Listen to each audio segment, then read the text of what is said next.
Huzzah and well met once again, my bannermen and women. And first, a little bit of housekeeping. Once again, thank you very much. I continue to accrue subscribers and more people under the banner. You're all very welcome.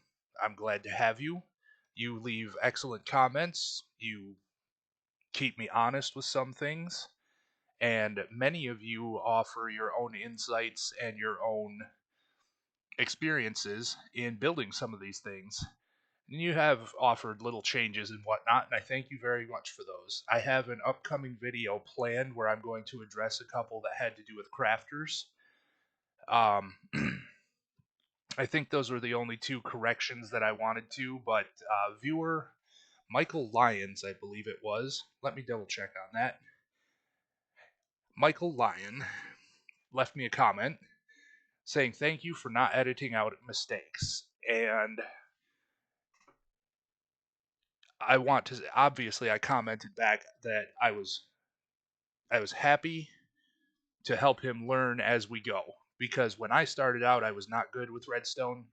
I started this channel largely for two reasons. One was to learn redstone, and the other was because I was tired of hunting down individual farms by individual creators and wanted to have an entire encyclopedia all in one place for anybody who likes Minecraft to come and use as they will.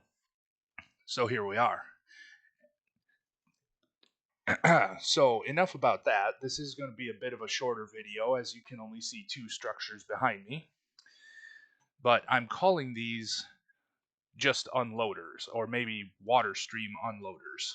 And we have a very simple one and a rather more complex one. You may have noticed these in some of my other videos, but while working on a bigger video, I realized that if I started talking about the use of these things, I didn't have a video for you to learn how to build them or what they do.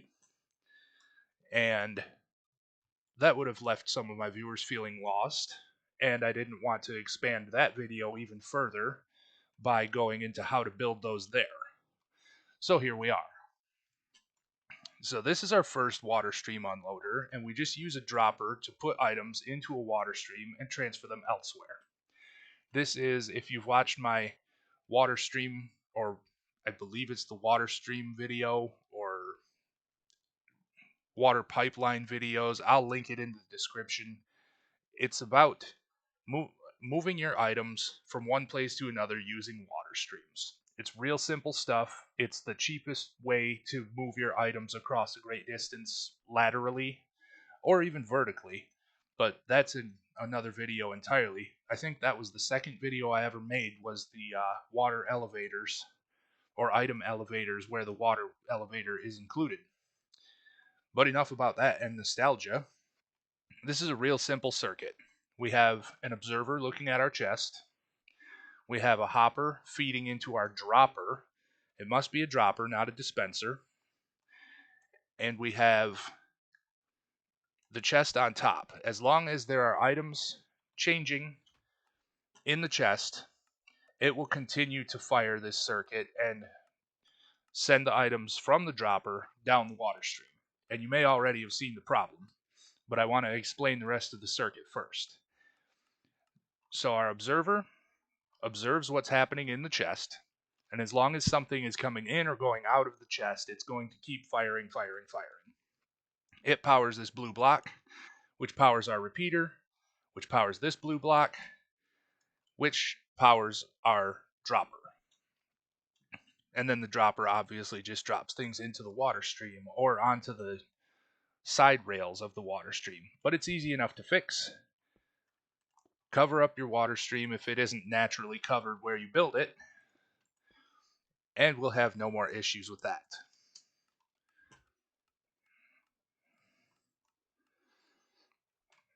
And everything stayed in the water stream and made it to the hopper.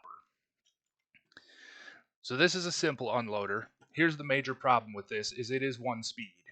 If you change this at all, the repeater can't react fast enough for the observer's signals, and you will end up with approximately half of your stack still stuck in your dropper.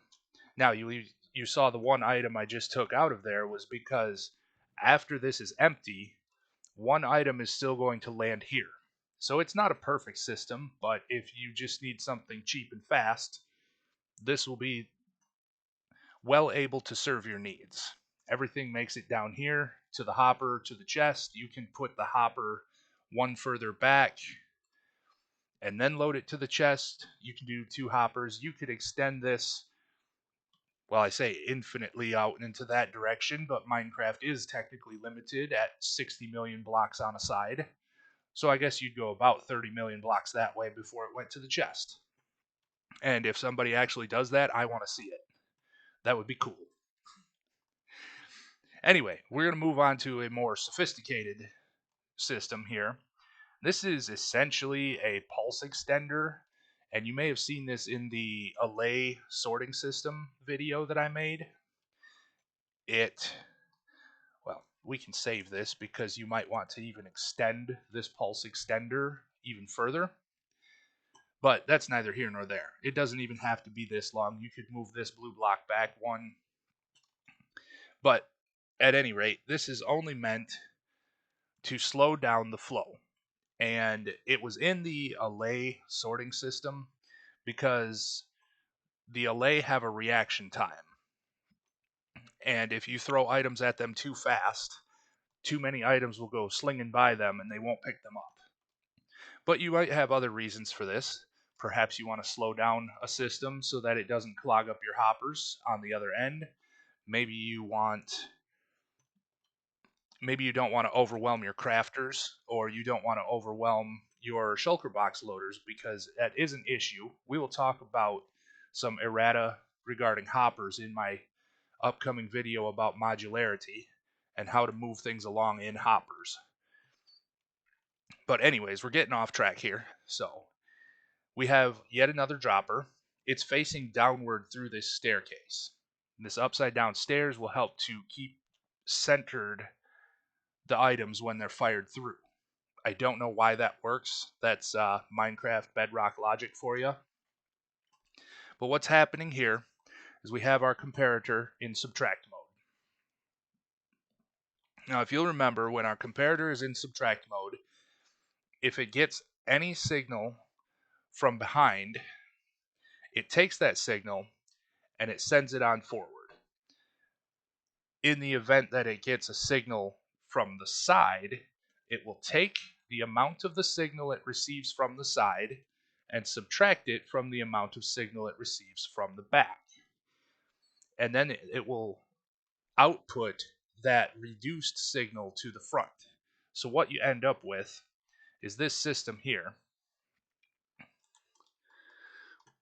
will very slowly continue to pulse all of these repeaters that are set to their 4th tick. And when the signal comes around here, it shuts the comparator off. And then when this signal shuts off, the comparator goes, oh, hey, I do notice some items in there. Let's keep doing this. And so you will get a very slow cycling of this clock. And as you can see, we're getting one item approximately every 3 seconds or so. And they're all making their way down here. Those are some test stairs before I made this video for you. Haha. Once again, once you have this part set up, you can extend this water stream out as far as you want to go. You can turn it. You can send it to something else. You can send it to a water elevator. Whatever it is that you need to do to move your items from place to place. But this, I thought, was a very necessary short video because, like I said, as I was about to explain these in another video, I realized there isn't one concise place to see these unloading systems at work or how to build them. Well, I suppose you would know how to build them, but I would rather have one video dedicated to these things. And I will actually show you, since we have a few extra minutes when we do this. Oh, it was. you'll see that we've broken our system and there are 11 items stuck in the hopper now. Out of, I think we dropped 18 in there. Yep. So those are your major concerns. Cover up your initial dropper position. Otherwise, you'll get items flying out of the water stream. It's because of the way items float in water now that when they're first dropped, that they try to be buoyant and they will launch up out of the water. And so you get your items coming to rest on these side rails here. So cover your water streams initially anyways. 2 or 3 blocks is probably sufficient. 5 here is maybe a bit of overkill. This one ends up naturally covered anyways. I may have used slabs in another video, and I know Silent Whisperer is a big fan of using slabs, even if it's just for the sake of saving materials. But in creative mode, we don't need to do that. Slabs aren't really necessary here either. I will try to let you know when a slab is necessary, but generally you could get away with full blocks. So this water stream just ends up covered naturally as we build this.